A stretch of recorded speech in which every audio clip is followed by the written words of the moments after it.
Let's make yam balls together using Ayoola Poundo Yam flour. Using a kitchen scissors, we are going to cut it open. Now transfer some of the Ayoola Poundo Yam flour into a bowl.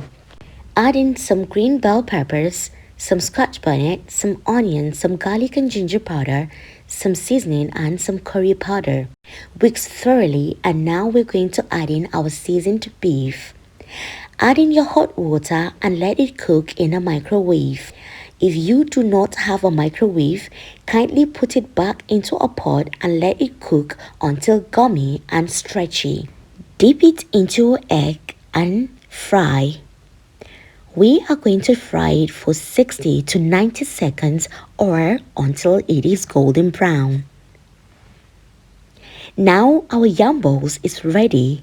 It is so easy and excellent, delicious. I can't even describe. The yam tubers are sourced from a carefully selected species, rich in vitamins, minerals, and fiber. It takes 5 minutes to prepare and has the taste and aroma of a freshly prepared pounded yam. It is made without preservatives, best paired with traditional soups. Available in 450 grams, 0.9 kg, 1.8 kg, 4.5 kg, and 9.1 kg pack sizes.